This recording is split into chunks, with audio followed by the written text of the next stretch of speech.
Hi, I'm Matthew, and this is a video where we're going to look at Samplebrain, a recently released application from Aphex Twin and his one of his buddies, Dave Griffiths of the Make Now, what is it? These people, I wish I could remember. Then Try This at the Then Try This Institute of Wonder, and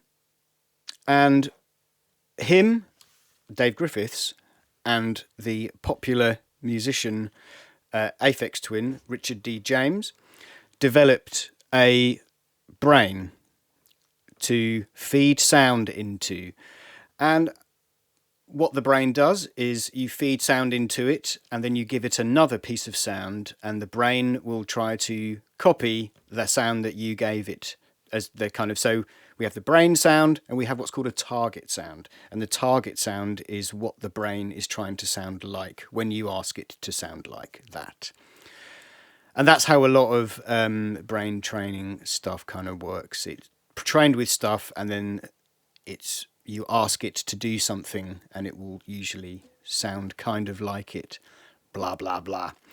But what this does is you feed the audio into the brain and it chops up into little pieces, analyzes all those pieces and marks them all with a kind of average frequency, an amplitude, and quite possibly some kind of format, kind of fingerprint style thing, but I'm not entirely sure. I think it's just pitch and frequency. And then you give it another sound that is then chopped up into little pieces, and each of those pieces again has frequency and amplitude calculated as part of the kind of maths that's going on behind the scenes. And then as those blocks are played back, the brain tries to find a block in the brain. The engine, forgive me, listens to the target sound and then tries to find a very similar sound that the brain already contains and replaces it with, and plays that basically instead of the target sound. And that's kind of how this works. You may remember, all you pure data users out there, the FFT externals version that I had, I don't know what it was, 0.42 or something, 0.43, about 10 years ago, and it may still have it, a thing called Reanimator, and that kind of did a similar thing, where you would say, take these noises in, analyze them, make a map, and then it will listen to the input and give you back the closest match to the sound that it thought was best. But it wasn't anywhere near, it wasn't like any kind of smart brain. It was just doing kind of fingerprint analysis and looking at the data and then picking the closest thing to match it. What the brain stuff does, it's a little bit cleverer. It sort of links together parts of the files and creates things called synapses between these parts that it's trying to understand, creates relationships between them. So it's a little bit smarter than Reanimator. And it's a great like glitcher fuckerizer thing. So let's just have a look at what the hell it is. What is it? It's this, and this screen, the GUI, is split up into three areas, as you can see. On the right, we have the brain input area, where we say, this is how we manage what's going into the brain. So we have a list of files up here in this area, and we can load a whole directory, or we can clear them all. And we have this stuff here, block size and block overlap. These are importantly to do with the way that the brain understands the little blocks of sound, how big the blocks of sound are, and how it's going to play them back ultimately. And the shape of the window, we need FFT. FFT calculations need the edges of the blocks to be curved so that the frequencies that are contained within that block don't start from a non-zero point. They all start from zero, so, and then they close off again. And that's kind of how the FFT algorithm works. If you have flat, straight edges, then the FFT algorithm will have difficulty trying to work out what the content is, what sounds exist within that little block.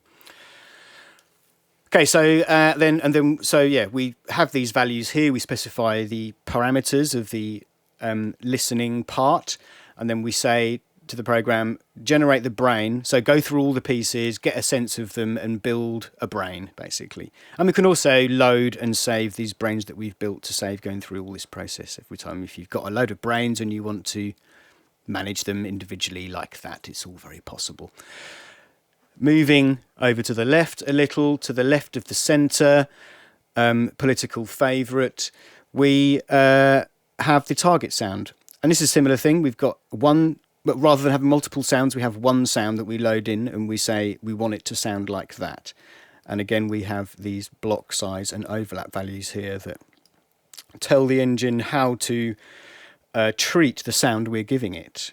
And again, the larger the, I haven't said this already in this particular take of the video, but the larger the block size, the greater frequency span range you'll be able to, the engine will be able to detect, an FFT engine will be able to detect, but it will lose, it won't have any awareness of sharp changes within those blocks, because all the FFT engine is doing is looking at whole blocks and just trying to give one set of data for the whole block. Within the block, if stuff changes, it doesn't care. It won't report that. So the smaller the block size, you'll be able to, it will detect movement quicker, basically. So drums and that kind of thing will translate better through fast, smaller block sizes when you're doing FFT operations. And the same with the overlap. So the overlap, once all the FFT blocks have been constructed, because they have these edges that we've described with things like the shape, the window shape, these are kind of edges to all these blocks. And as we reconstruct, as those blocks are created and they're lined up in a row to play back in the audio domain, if they just lined up next to each other, there'll be fade gaps because we've done all this fading on all the blocks. So there's an overlap. So we overlap the blocks so that the edges, so we hear some kind of continuous sound rather than it just being a pulse of sound, which is kind of mathematically what it's doing, cutting up to little pieces. So we use the block overlap to say how much we want the blocks to be overlapped when they're being played back. And this is dependent on this value in a way that is unusual to me, but it makes sense. And it is the same for both of these areas here. One thing I'll say right now is that to begin with, you'd be better off picking the same values for both of these block sizes, because you'll discover that if you have, for example, a really massive block size here and a really short block size in the brain analysis area, the brain, it will only be looking for one block of sound for each.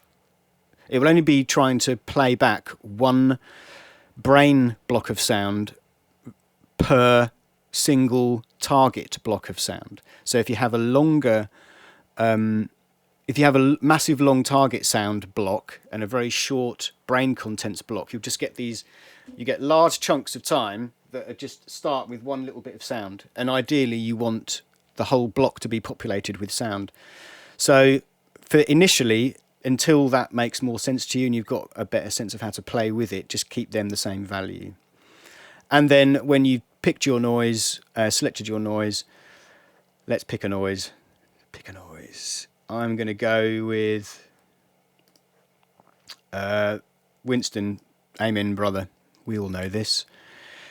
I don't know why I'm picking that. It's kind of random. It's kind of joyful random. So what we'll do is there's messages at the bottom of the screen to tell you the success of the things that have happened. So here we just said we loaded that sample successfully, but we've done nothing with it. So I'm going to change the block size to 6,000 and set the overlap to 0.5 and have the black man shape, as I like the black man shape. And we generate blocks, and down here we have a little message saying all samples processed. There we go. But we play it now, nothing will happen. Nothing happens because we need both sides of the brain to the brain and the contents in the target need to be both populated for any sound to come out, as far as I can make out. So let's load a sound into the content side, and let's use the same sound, and let's see what happens.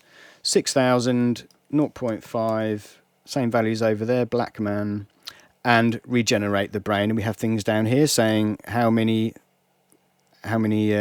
bits of data we made. 15,000 synapses grown for 124 blocks. I think I just want to increase that. Just make sure it's the same. Yes. So what we've got is 124 blocks of sound that it's detected from the from the Amen Brother sample. And let's play back the target sound. Notice the mixer here is over in the target, so let's play that. Okay, that sounds like... There's a little bit of fluttering you can hear, but I'm okay with that for the moment. We can live with that. So let's fade this over to the brain, see what the brain makes of it.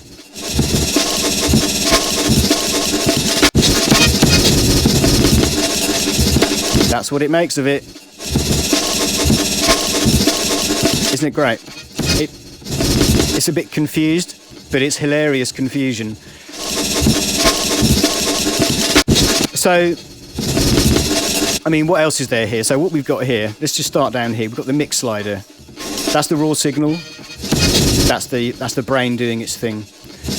A couple of other sliders up here. We've got normalize, which basically fades in. So all of the blocks that are being used are apparently being normalized as well at the same time. So the block will be looked at, its amplitude is measured, and then a value is determined to multiply the contents of that block by, so that the loudest bit is like the maximum, like 1, for example, or 0 dB, however you might perceive the maximum value of a block.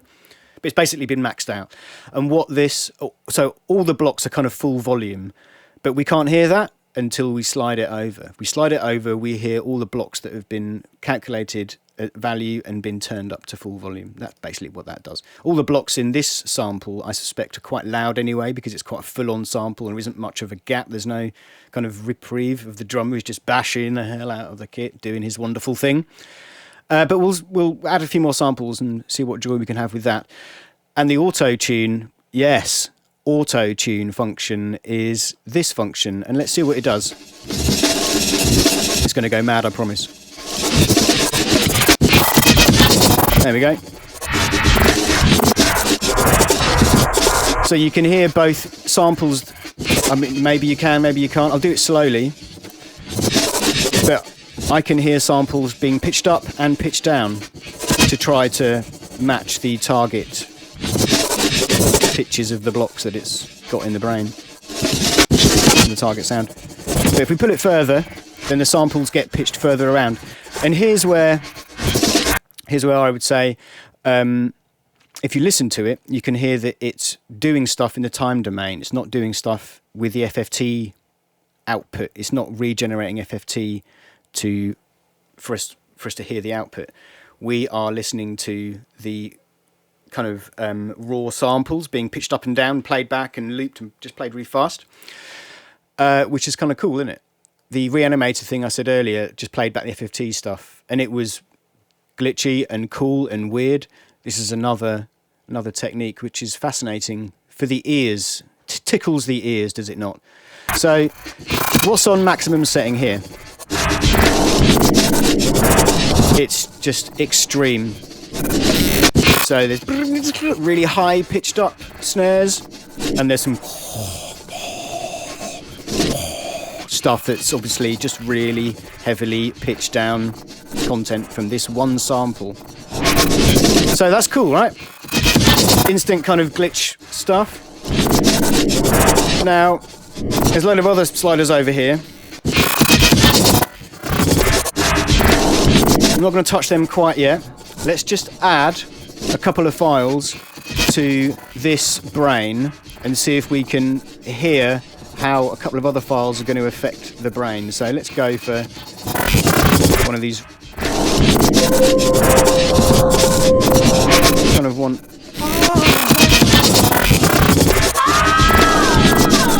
go. That'll do. That's kind of interesting. So now we've got that in. I love having this thing squirming around beneath my thought process. It's quite entertaining. So we'll regenerate the brain. And that didn't take too long. Look, a few more blocks there. What was it, 134? Got 160 odd. Now, and almost double the number of synapses made. And let's start the brain. So we can. So now it's trying to reconstruct the Amen loop with just little bits of the vocal sample that we gave it. Let's just take all the pitch stuff out. So when you auto-tune, what that's doing is it's trying to play back the samples in time domain like a sampler and trying to match the pitch of the target signal. But with auto-tune at 0, no frequency matching is going on. It's just playing the piece of the sound that most closely matches the target sound, the target block. So if we auto-tune that to go crazy, that's still only this one vocal sample, but it's trying its hardest to make it sound like that.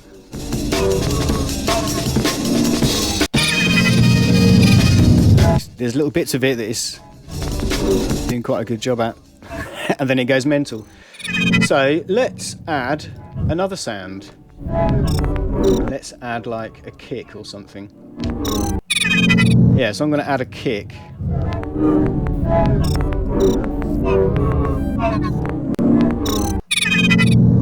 And then I need to regenerate the brain.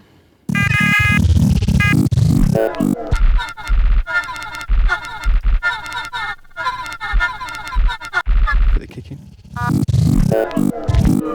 And that, I mean, that's the kick. That's just the kick being played super fast.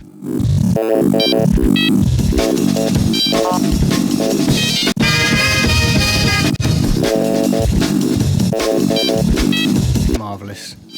Isn't this a marvellous experience? Love it. Okay.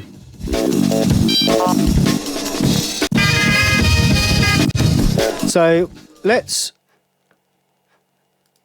add, let's do a new target. Let's load. I had a few selections here. Let's go, the children in a playground. That's what we all want to hear. So let's regenerate the blocks, 6000 and 0.5, and regenerate the blocks there. Have a look at the progress, 51, 59, 69, and then we do it again, 40, 50, 59, 68, and here we go. Let's have a listen. So that's the raw. Let's move over to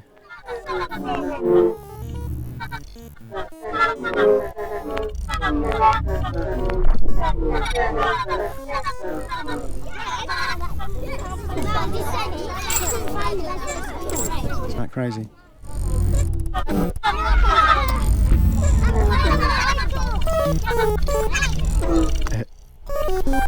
Boop.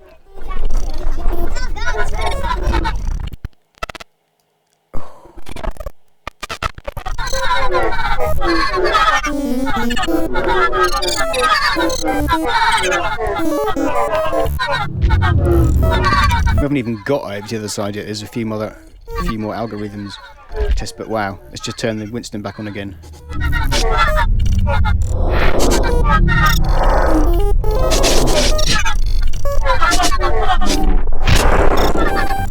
Okay, let's just put a bit of music in this side.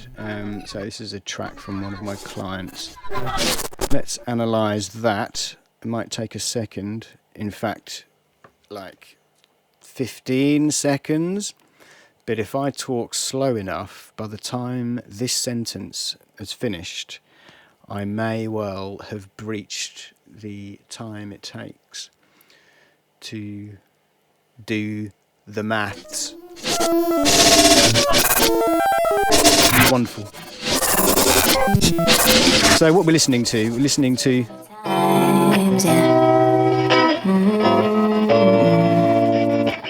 it's a girl and some instrumentation.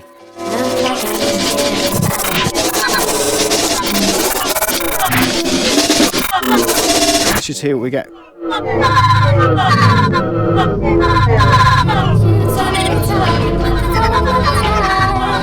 So that is trying to detect the pitches in.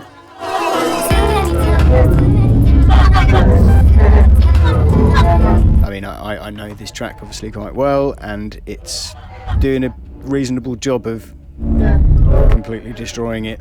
At the same time, trying to hear pitches within it. It's pretty mad. So let's just put these two back in again.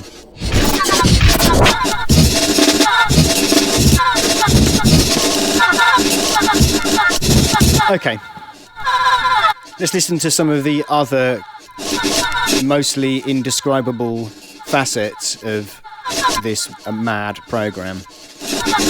So this knob up here switches between two different kinds of frequency detection. FFT is a kind of dumb sort of analysis, whereas multi-crapping, I can't remember what it stands for, Mel Frequency Cepstral Coefficients, the MFCC slider. If you put it over to the far right, it's doing frequency analysis, but it sort of it more closely resembles how we hear sound, kind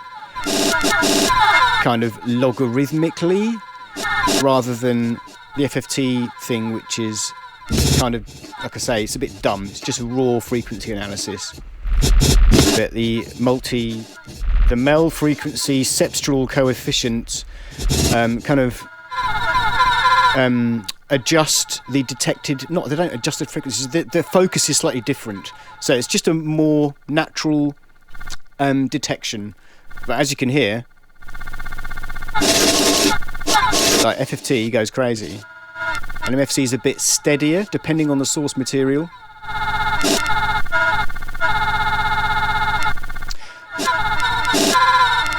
Okay, it's quite interesting at the moment because we've got quite a few things that are just kind of the same-ish. And these are the things that there are other parameters to alter this kind of sameness, so we can kind of change it a bit. So let's keep looking, let's keep going down. So what we've got here is a slider that tells the engine to ignore amplitude. So if we put it over to the far right, which isn't wise ever, we're basically telling the engine to ignore any amplitude matches and just pick the frequency matches regardless of the amplitude. So we'll get quiet and loud bits of sound in when we have this slider over here. But then with the normalized slider, that should ultimately, because its purpose is to blend in a normalized signal of all the sounds. And kind of with this slider, we're kind of saying pick out really tiny bits and pick out really loud bits as long as the frequency matches. So it's likely to be dynamically more exciting, which it is, without the normalize function enabled. Turn normalize on, normalize, and it's just generally more steady in its dynamics. Okay, so we'll put that back to frequency and dynamics. And this FFT subsection here, the manual describes it as being a way of filtering the FFT frequencies that are being detected. Something like a high pass from the bottom, a really steep high pass, and a high pass from the top. But it's difficult to know because the values are 0 to 99, 1 to 100, which for me is more like a percentage scaling than any kind of FFT bin numbering. The bins are normally be numbered from like 0 to number of samples. So if you have a 128 sample buffer, you normally have 128 bins that describe the frequencies that are going to be potentially detected within that block. And I don't understand how these values represent or sort of match back to that. I did some testing and it felt like they only really filtered the sound when we had MFCC selected. But I mean, even the manual says not that useful in practice so far. So you can select a sub-range of the 100 frequency bins, but I think there's more than 100, because if we say 6,000 here, then we've got a lot more bins than just 100. Scoring potential blocks. Or it actually may be that it is only 100, because we're not listening to the FFT analysis, we're only listening to the time domain playback. So it's quite possible that there is only 100 blocks, 100 bins in each of the blocks. But I mean, even they say it's not practical news so far. I did find that it affected MFCC, but not so much FFT. Who knows? It's a mystery. Some of these are a mystery. I mean, look at these sliders we're about to hit now. This is called Novelty. And the idea is that if it's using too many blocks that are the same, use a different block. So we've got a lot of repeat blocks happening here. So if we turn up Novelty, does it? It should add. Oh yeah. Oh, okay, let's pull this back to FFT actually. Make sure it's still coming out. Oh yeah, here we go, it's that.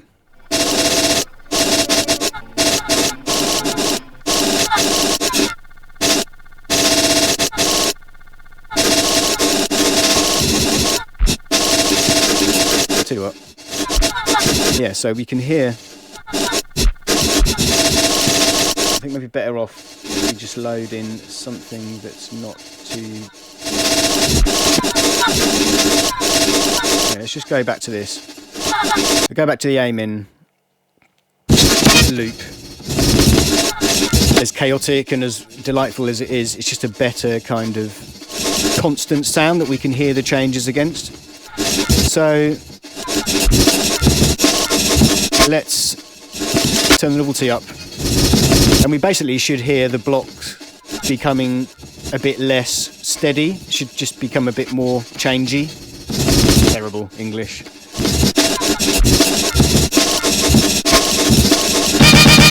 With the maximum settings, there's something on here.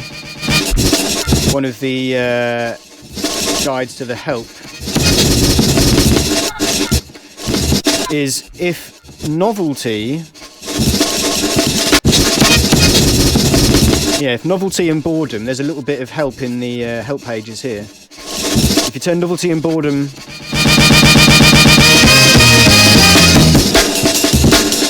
it will just play the samples randomly with no... And then we get the kick, maybe? We get that kick. Maybe we get the kick in a second when it's decided that the kick is random enough. But so it's best to... Well, I mean, there's a function here to put it on maximum. You can just go... If you've got a zillion really short samples in there, you might have fun just putting that on maximum and just and randomly picking crazy samples from that collection. Boredom, according to the manual... So what Novelty does is it chooses different blocks. If there isn't enough variety in the brain, you can use Novelty to bias the selection away from similarity and prioritise similar blocks that haven't been used yet. So it's basically going to use blocks that are still similar, but haven't been called as much because they're deemed to be less similar. So by turning that up, we're calling less similar blocks into the kind of operation. You can turn Boredom up. What that does, it increases the speed at which Novelty wears off. So it feels like... So Novelty is going to be choosing slightly less appropriate but still matching blocks, and Boredom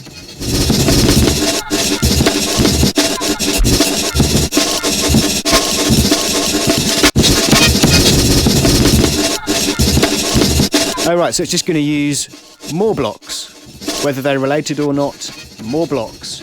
Which is why if you just put it on top, it's just put these both on maximum and they both basically just randomly scroll through all your samples. So let's put that on again. What have we got? Sticky. I kind of Yeah, so it's described as if the error of the next, and then much of this is completely meaningless to lots of people. If the error of the next block in the sequence after the one we have just used is under the stickiness threshold, we will use that rather than the closest in our search. This will have the effect of elongating chunks of brain samples that you hear. If the error of the next block in the sequence after the one we have just used is under the stickiness threshold, we will use that rather than the closest in our search. So playing with it, when music is playing back, what it seems to do is occasionally one of the samples it's using will get a bit more time if the blocks in that if the blocks in that sample aren't too dissimilar from what it's looking for, then it will stay with. Then it will kind of hold on to them. So let's have a listen. I mean, that's just going mental. Let's turn the stickiness up. So it's a bit steadier. It's a bit steadier. That's what I'm telling myself. There you go. So it's using just more of the sample. Whereas if we turn it down, we just get tiny little snippets. Okay. Great. Isn't it great? Love it. Right. Let's have a look at, in order, these sliders as we go down here. We've done all these. Here we are at search stretch. And what this does is it basically time stretches the target sound. So it slows down. I mean, it kind of says the help is repeat search, set novelty to 0 for dodgy jungle time stretch. But what it does, from my observations, is it basically slows down the target sound, which means that it's going to be looking for more. It's going to be looking for sounds that are more repeating because the sound. I mean, listen, have a listen. The time stretch is quite chunky.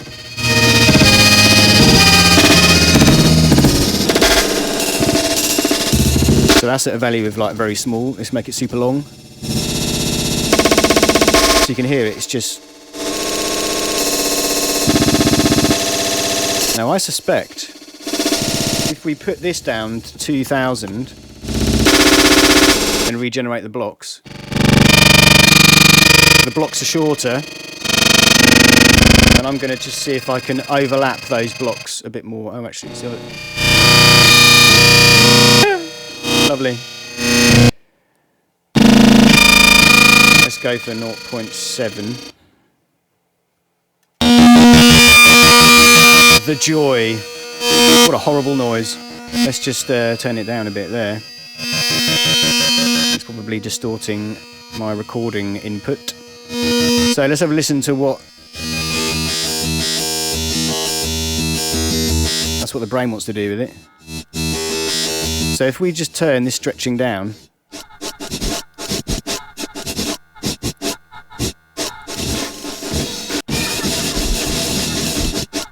it's crazy, isn't it?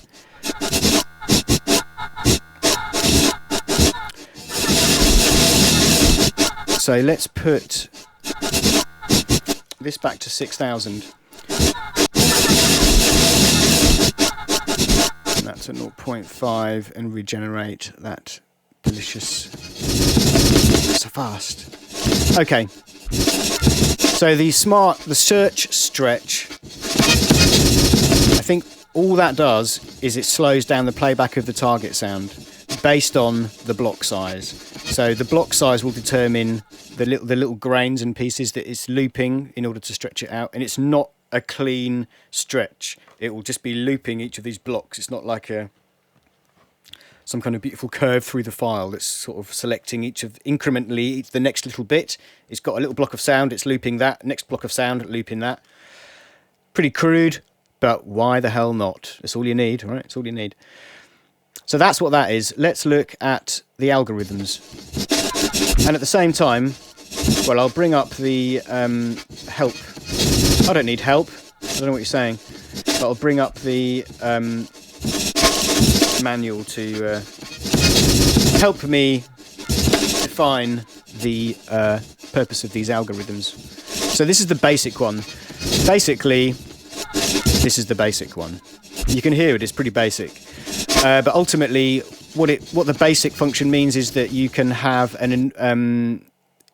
it will be using the whole brain to try to reconstruct the sound with. And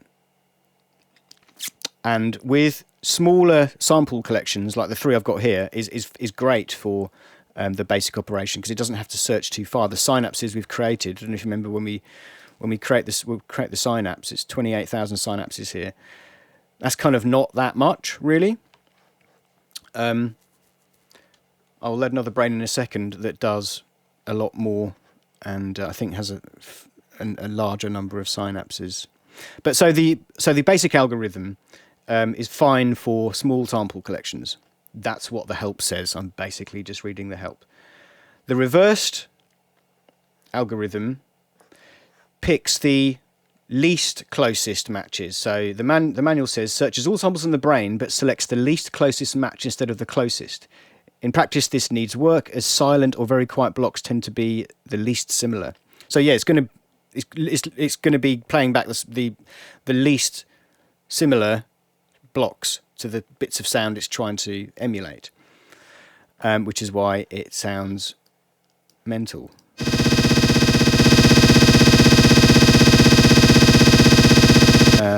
That's interesting. It's never been this uninterested in looking for other samples. So let's just change.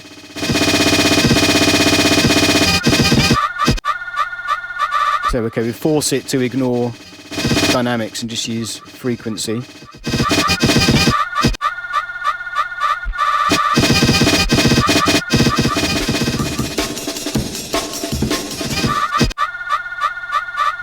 I find this algorithm particularly quite dangerous because it has unpredictably become very loud sometimes with certain file collections. Perhaps this one just doesn't have the features that made it go super loud previously. So that's like I say, that's just looking for the least likely. So these are the most similar blocks. These are the least similar blocks to the thing it's looking for at the time. Isn't that cool? Okay, the synaptic method reads as such from the manual. As brains get larger with more blocks, they get slower to search. This mode provides a constant search time over arbitrarily large brains. To do this, we connect the blocks together into a network via similarity, in brackets via connections called synapses. We store a current playback position in the network and only search the nearby blocks the playing block is connected to. This assumes that sounds tend to change gradually, or at least more gradually than the smaller block lengths. Okay, they're words, but what it's basically saying is that with an enormous brain, with like thousands of blocks in its brain, rather than for every block it's looking to find sound for, looking in the whole network, it's going to look from where it currently is around itself for similar blocks, which can change the way it sounds, basically. Will change the way it sounds. Possibly giving it more diversity. Depends on tons of things. The signals you're choosing, the algorithms you've got here set up, and all the rest of it. All the clever, complicated stuff that we can't really explain in like half an hour YouTube videos. And the number of synapses, this is interesting though. We can sort of reduce the distance, I think, that look. So number of synapses is how many connections to check in synaptic or slide mode, up to a maximum of 1,000. So we can limit it and say, just look in the first like 20 or 50 or 100 or so. So don't deviate too far. So if we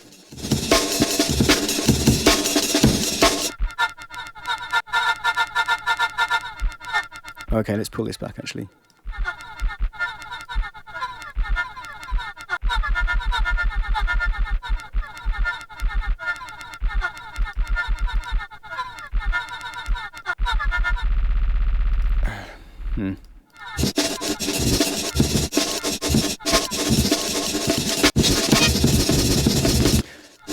Yeah, what I found in the past is that by reducing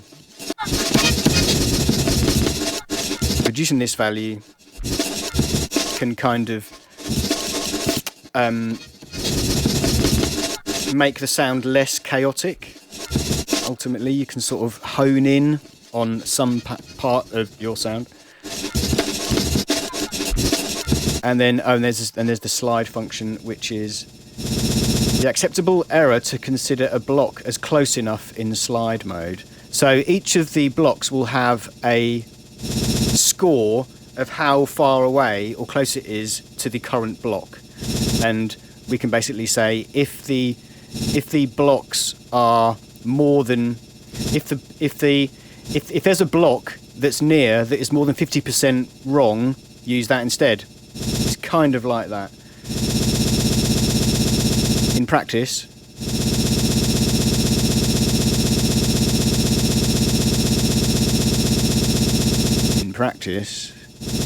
let's just make sure it hasn't frozen. Oh yeah, okay, so sometimes the source audio freezes, even though we haven't got the stretch up. Let me just, yeah, so that's screwed.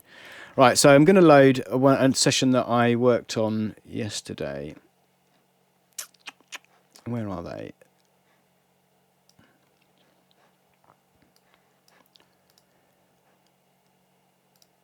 So it was broken, but it's not broken anymore. And do we need to... Yeah, so I'm just going to regenerate the brain because there's a load of kind of sound effecty files in there. Let's just look at the values here. They seem okay. And if we play back... Okay, so it's the sound of the kids in the playground.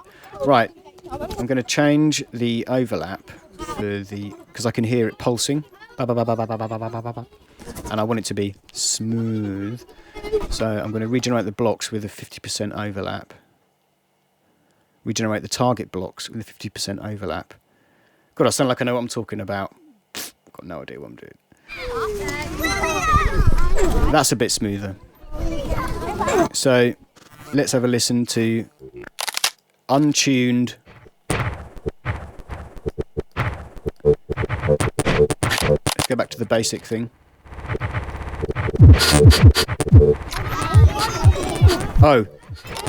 Oh. Stereo mode. Instant delight. Instant stereo delight.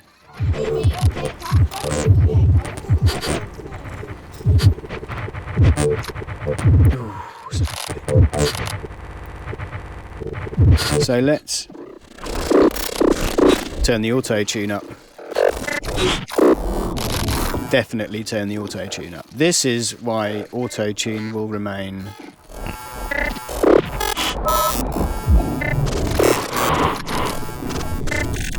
So what's it doing? It's like just kids chatting in a playground.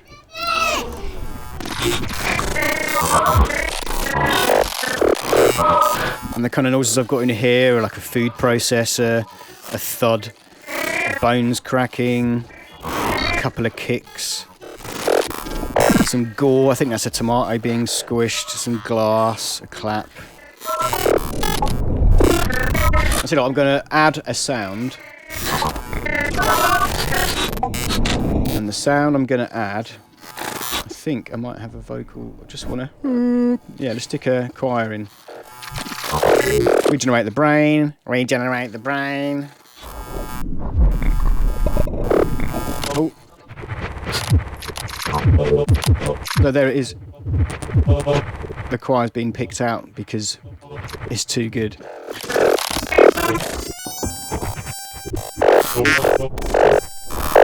Fully auto-tuned. Bosh. Top of the charts. I think you'll find. So, I mean, there's not much. I don't want to. You're probably bored of this. So let's stop there and say, go and get it. If you like the look of this, go and get it. It's totally free. There's I don't know, there'll be a link. I don't know. I don't even want to say it. I'll make it obvious how you're supposed to get it.